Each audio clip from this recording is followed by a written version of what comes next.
ಪಂಜಾಬಿಗೆ ಜಲಿಯನ್ವಾಲಾ ಬಾಗ್ ಇದ್ದರೆ ಕರ್ನಾಟಕಕ್ಕೂ ಇದೇ ಒಂದು ರಕ್ತದ ನೆನಪು. ಅದು ವಿದುರಾಶ್ವತ್ಥ.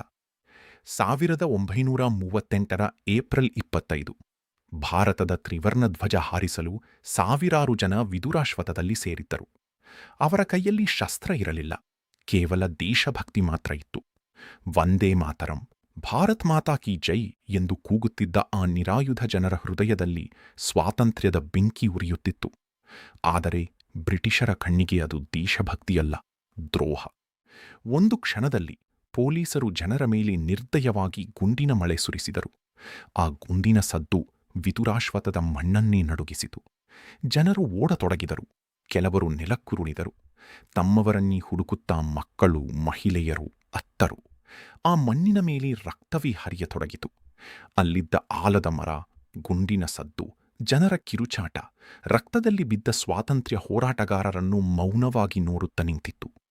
ಇತಿಹಾಸ ಪುಸ್ತಕಗಳಲ್ಲಿ ಈ ಘಟನೆಯ ಹೆಸರು ಕಡಿಮೆ ಕೇಳಿಬಂದಿರಬಹುದು, ಆದರೆ ಕರ್ನಾಟಕದ ಸ್ವಾತಂತ್ರ್ಯ ಹೋರಾಟದ ಇತಿಹಾಸದಲ್ಲಿ ವಿದುರಾಶ್ವತ್ಥ ಎಂದಿಗೂ ಅಳಿಯದ ಅಧ್ಯಾಯ.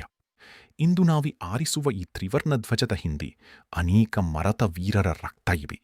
ವಿದುರಾಶ್ವತ್ಥ. ಕರ್ನಾಟಕದ ಜಲಿಯನ್ ವಾಲಾ ಬಾಗ್. ವಂದೇ ಮಾತರಂ.